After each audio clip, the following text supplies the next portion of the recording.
bad. He was speaking bad. He is still speaking bad against Mazi Nnamdi Kanu, threatening the Igbos, threatening IPOB. It is recently that they turn against Tinubu, that he starts behaving as if he loves IPOB or Mazi Nnamdi Kanu. But in the past, throughout Muhammad Buhari regime, Gumi was against Nnamdi. Gumi was against Igbo. Gumi was against the Igbos, against the IPOB and Biafran, emancipation. So the ban is linked to Saudi having often time in the past and presently, monitoring or monitored Gumi, renditions, evil renditions, bloody renditions, narratives against Biafra, spoiling the name of Mazi Nnamdi Kanu, that is a global man, the most influential man in Nigeria now, as I'm talking to you, that has the highest follower in Nigeria is Mazi Nnamdi Kanu. Mazi Nnamdi Kanu is more popular than Nigerian president, more popular than Sadano of Sokoto, more popular than President whatever they call it. Yeah, Bola Tinubu.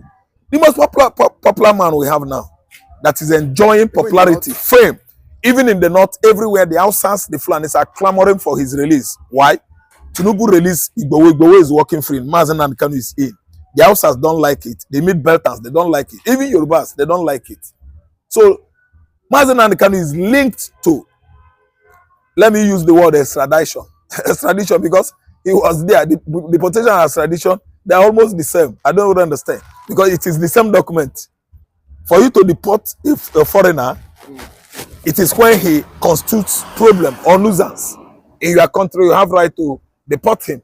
I don't really understand. Only that extradition is against international law. You forcefully, deport someone that has not committed offense. That's why it is called, it should be backed up with document or treaty. I don't know what I understand before you extradite somebody. So what I'm saying is that Gumi is rejected. The way he handles issue of insecurity in Nigeria, he is biased. He is selective. Backing up the bandit, Boko Haram, herdsmen, and other terror platform in Nigeria, and the Saudi Arabia Authority as a holy city, capital of Islam in the world. They don't like that kind of hanky-panky, that Gumi played in the past, still playing it presently in Tinubu administration. Mazi Nnamdi Kanu is it. Biafra emancipation is the reason why. Let me tell you, Saudi, they don't appreciate or accept injustice. Even terrorism is not in their record. Only that other part of the world, they are not taking Islam the way Saudi Arabia takes Islam. They are for peace. I don't know what to understand. There's a way they run Islam. Pakistan, Indian are not like that. Afghanistan, Somalia, they are not like that. The Fulani headers in Mali, Timbuktu, Mosque, and the rest of them, Arab Mugareb in the North and Sahel Africa, they are not doing it that way. They are taking it, laws in their hands, all in the name of Islam. While Saudi is telling you that it's a religion of peace, Fulani man is telling you that it's a religion of bloody force. Bloody force. They will use force on you.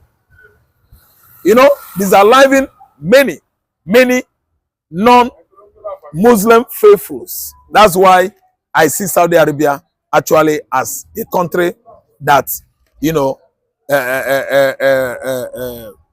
play Islam with peace and harmony.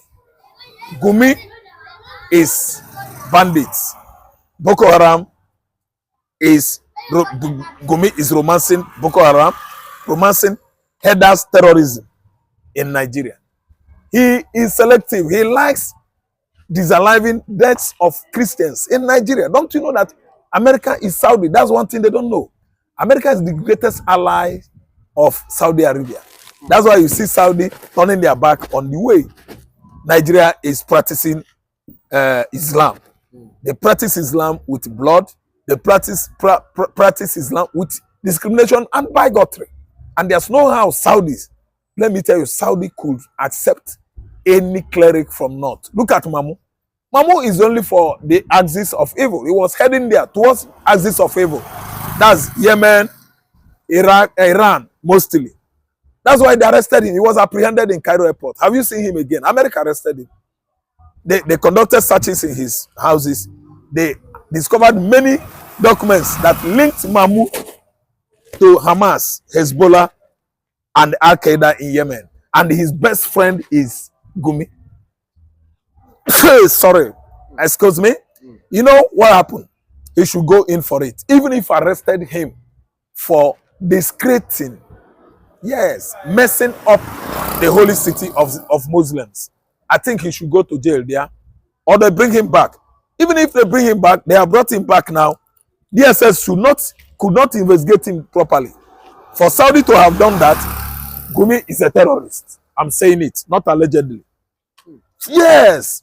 How could I go to Jerusalem, Wailing Wall of Jerusalem? They will sort me out, and you know that is the holy city of Christians. They will sort me out and say, go back to East.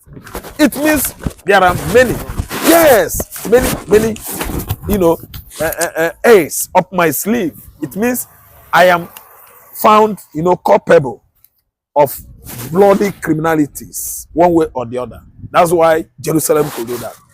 Imagine a holy city of Muslims deporting one of their own. Do you know what it means? Gumi and the Nigerian terrorists are dining, eating on the same table. That's why he has to be extradited into Nigeria. Okay, but we know that for a fact that the Sultan of Sokoto and the emirs and the Fulanis leaders have in time past come out to criticize Tinubu.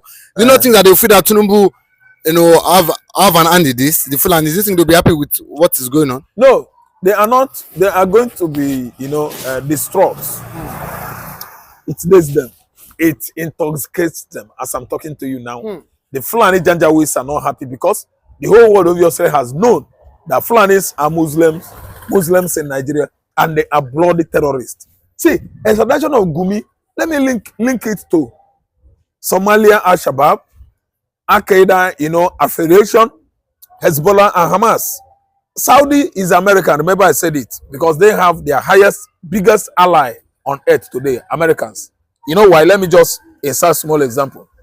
During Operation Desert Storm, what America did was that they sent their American police, American Marine, and they invaded Saudi Arabia for protection, not for battle. They don't want Iraq to annex Saudi. I don't know what to understand. Already they annexed Kuwait, 22 August 1990. That's why America, went to Saudi Arabia and seized Saudi Arabia. So actually, if America find out that Mahmoud's, tell me story about Mahmoud's best friend is in Saudi, America won't be happy.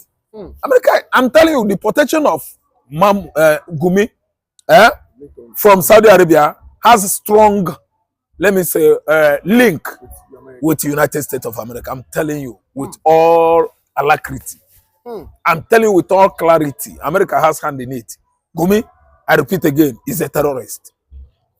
He's a terrorist. I'm telling you. But Saudi don't want them. See, what Osama bin Laden committed during 9/11 shocked the whole world. Saudi was not with him.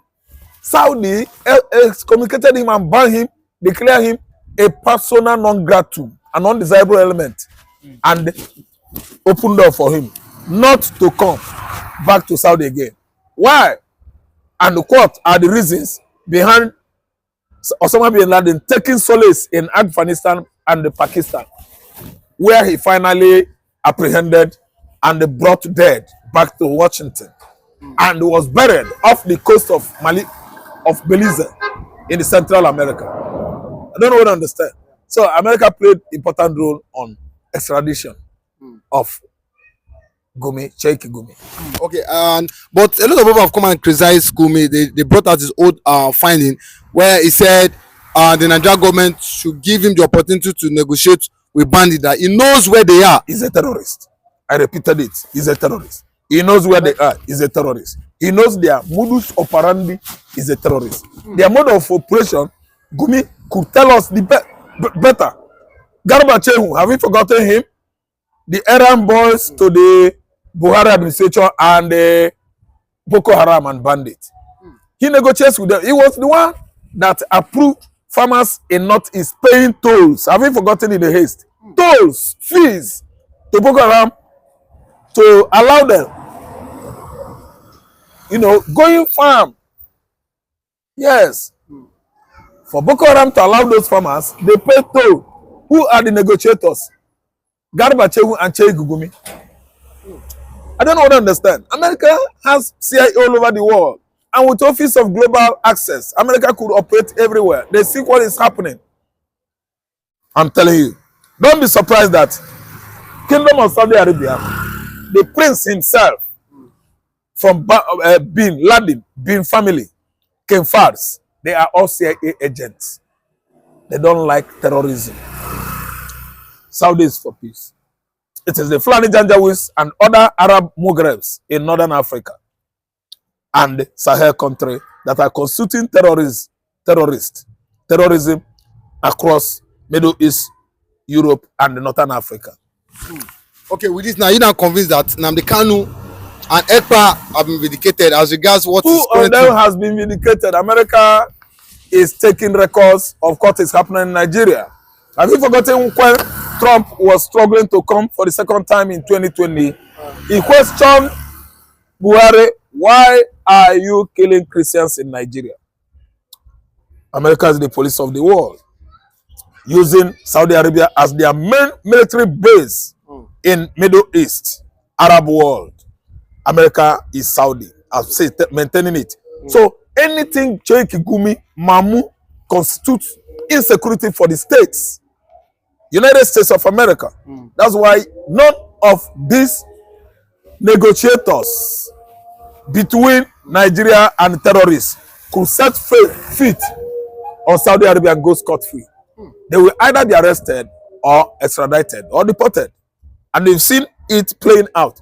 Namdi Kanu will tell you history of Gumi, how Gumi has been, parading himself as a bandit, terrorist negotiator, being selective on the fight of insecurity across Nigeria. I don't know what to understand. By their voices, by narratives they give out about terrorism in the north, you will actually arrive at the conclusion that most of them are among the list of terrorist sponsors in Nigeria, whose their names were released how many years ago? Federal government of Nigeria under Buhari and Tinubu administration swept it under carpet. Because fear of Fulani Janjaweeds is the beginning of wisdom of all administration, every administration that comes and goes in Nigeria. Sheikh Gumi, I think, should be arrested, cooling it off. It should be incarcerated because he constitutes terrorism in Nigeria. He's among the banditry, the brigandages, all the terror platforms in Nigeria. Sheikh Gumi knows all their modus operandi. I don't understand. Look at Mahamuda. Look at Lakarua. Look at Ansaru. Look at Hessmen terrorists. They all know Gumi. Gumi is begging Tinubu, have we forgotten, to give him the go-ahead executive order to enter into the bush and negotiate with his fellow terrorists, the bandits, Boko Haram, Mahamuda, and Lakarua. Al-Qaeda, I don't want to mention them because those ones, they operate in Mali, southern Algeria, southern Libya, Niger Republic, and the entire Burkina Faso landmass. I'm telling you, they are fighting that young man, Ibrahim Traore, and he is actually giving it to them. I don't understand. So what I understand now, the way Nigerian government is actually treating issue bordering on Gumi's affiliation or relationship with bandits and other terrorist organizations in Nigeria is what is very, very enraging. And the Trump doesn't like it. I mean, American administration, American government. It is the high time that the African leaders should come up and fight for the what? A total freedom. That's what we call total independence. Africa, they say they give us independence, but we do not have a total freedom. We don't have a total independence. And I'm surprised that what is happening now is happening as a result of Namdi Kanu. Hey! Namdi Kanu, after his lessons, which he lectured all Africans all over the world. I see it today, and as I speak to you, last time I told you people that many Africans is going to join the race. As I speak to you now, Burkina Faso, their president is on the run. I said Burkina Faso, Ivory Coast, their president is on the run. Nobody knows the whereabouts of the man. Who has taken over? The military have taken over. The people that have leadership and the people at heart have taken over. That's my own point of view. And I'm from here, I say, God bless you. Thank you. Igbo people have invested a lot in our side. Most in Nigeria, they are invested a lot. For them to just depart like that, it has to be an agreement, a very big an agreement. I know what I mean. Not to just go like that. I know what I mean. Very, very important. I pray that we should get a person that will be able to take us to Eldorado.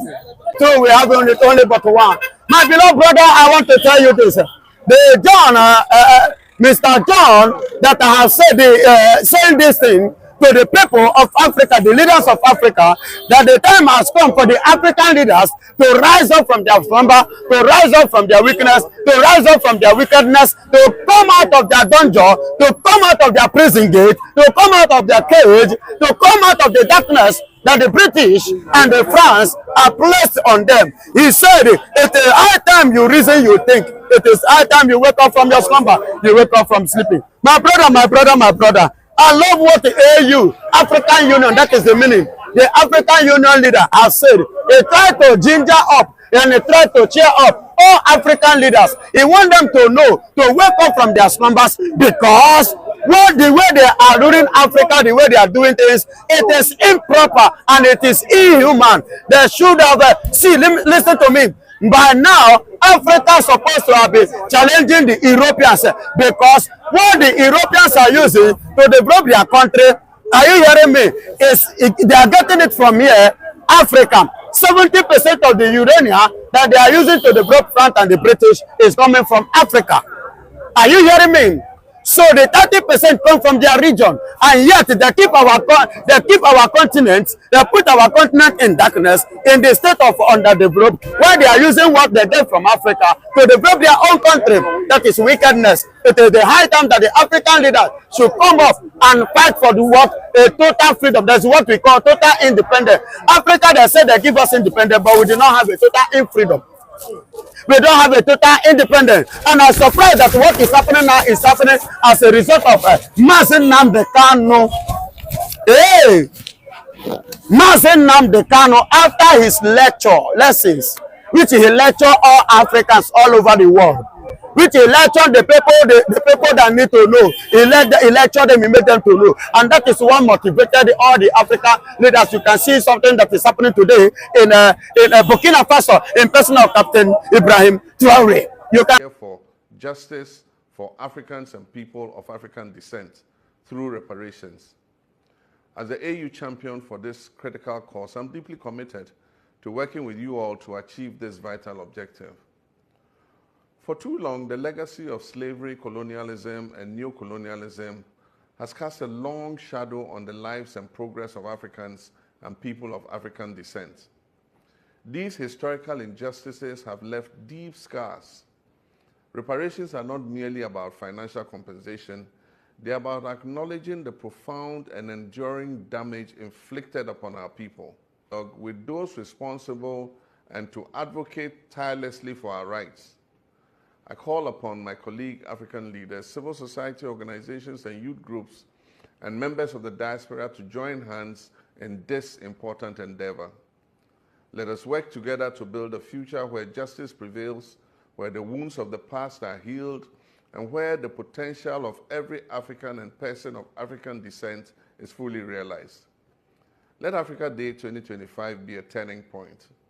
Let us reaffirm our commitment to building a continent of prosperity, opportunity, and equality for all our people. Let the pursuit of reparations be a testament to our resilience, our determination, and our unwavering belief in a brighter future. Happy Africa Day. Let us move together, united in purpose, towards a just and equitable future for all Africans and people of African descent.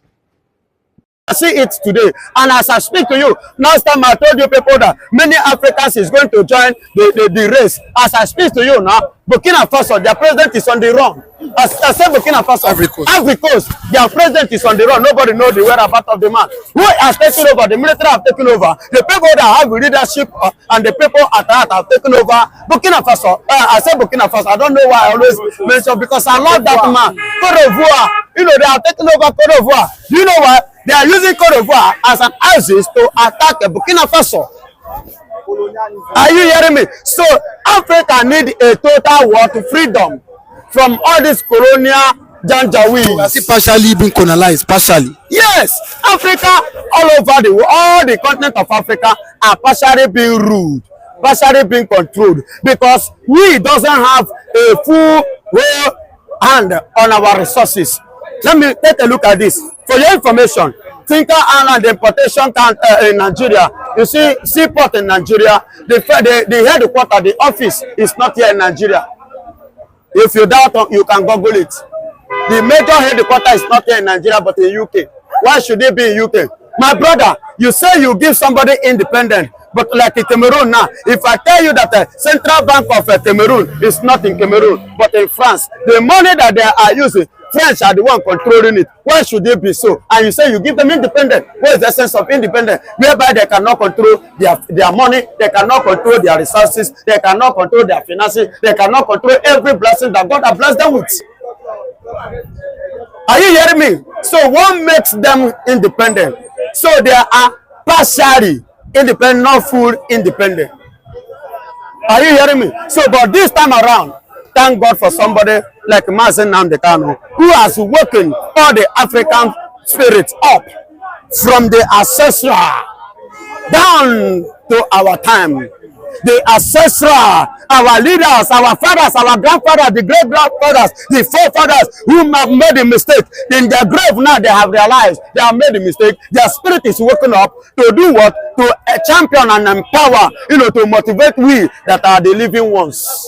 Are you hearing me? So that is why through the lectures from Namdi Kanu, because when they rose from their grave, they look at who will I send. Namdi Kanu was the one that is available, and they possess Namdi Kanu, and they begin to dish out what others could not dish out for many years. The things that have died down for many years, Namdi Kanu begin to bring it up. Begin to make everybody to realize. Let me tell you, that is why today you see our African leaders, for example, Nigerian politicians, they are running scatter, fighting, making sure that they want to be governor, they want to be president, they want to be this. But let me tell you, if not the tifu way, then they go there, go thief. Nobody want to rule. Tinubu will not be there. But because he wants to go active, that is why I go there. See, is Atiku supposed to by now even pursuing Nigerian presidency? Atiku is supposed to by now go and sleep, but Atiku is fighting to do what? To become president. At what age, Baba? Are you hearing me? At what age do you still want to be the president of Nigeria? I want to know, my beloved. See, because Namdi Kanu, the good lecturer, the eye opener, have opened the eyes of the people of Africa, not just only Nigeria, neither the only Biafrans. He has woken everybody, even the dead. They are clapping for him. They are listening to his messages. Now, today, as we speak, my brother, that's why they say Namdi Kanu is poisonous. That Namdi Kanu is more dangerous than Python. Are you hearing me? Because his word carrying me is a missile, not just bomb, but a missile. The word of Namdi Kanu is a missile, not just a bomb. And that is why Nigeria is afraid of him. They are scared of him. Do you understand? They are saying that do not free him, do not free him. Do you know why they are saying don't free him? They are trying for him not to be free, because if he comes out, the one where he don't talk, he says he they go. If he come out, finally come out now, he don't know waiting he go vomit outside. The missile when go drop outside, the whole world will explode. Fulanis is saying that what Namdi Kanu started lead to the death of Gulag. And it was in London when he started it. And somebody died in Nigeria because of that. So if he now stand in Nigeria to speak again, what do you think that will happen? You see why they are afraid of him? Hello? That is why, Nana, Nana John, the AU, stood up and tell all the African leaders to stop stealing, to have the people at heart, and to do the right thing they need for. Make sure you develop your country, make sure you develop your people, make sure you help your people, because you can see what is going on today. Somebody will be taking what belongs to us to develop their own place, but they will not like to develop Africa. Do you know that in Britain do you know the system they are running? They are running a regional government. Everybody manage what you have. Then you submit a little to the federal. But in Nigeria, they don't want it like that because they don't want development. Because they know if they should allow that to happen in Nigeria, every part of Nigeria, we have, a lot of development coming to every region, because every region will be well developed and people will have a lot of jobs. There will be no criminalism in Nigeria. They will not sit out in Nigeria to use to propagate their evil, and that is why they don't want regional system of government to to take place in Nigeria, but they allow it to take place in their own place. That is to tell you how wicked they are. They are evil. But Okwana had today. Ogerona. But we had someone like Govt come out to say that it would be preferable if Nigeria go back to military. But do you agree with him? Should Nigeria go back to military? My brother, Nigerian, whether they go back to military or not going back to military, I don't care to know. I don't body care. But my own, I am cared and I am concerned about going back to Biafra, my papa land. That is what I care. You say go back to military. The same one that is talking about going back to military. When he was a military president, what did he do? What did he achieve? Was he not the military former head of state? He's on the run now. He don't run come up for Plateau State. Waiting the pursue for Plateau State. Now the see the way he sow. Now they pursue now. And it's in Britain, in UK, telling you and I, talking about military taking over Nigeria, that I prefer Nigeria, he prefer military rule in Nigeria. That is Arab nonsense. Well, I know you have the ideology that Nigeria might not be good or can never be great again. It cannot be good. Nigeria no go. But recently we seen the coalition between Atiku, with Obi, Erufai, and the big heavyweights here in Nigeria. Do you not think that if these guys come together, do you not think that they can make things work out for Nigeria? My brother, I repeat my word. And if you want me to prove it in the word of God, I will go to the places where it is in the Bible. Can you prove that? Can I prove that? Yeah. Please, in the word of God, can somebody turn with me to the book of 2 Chronicles chapter 7? Go and read from verse 14. The Bible said that if those that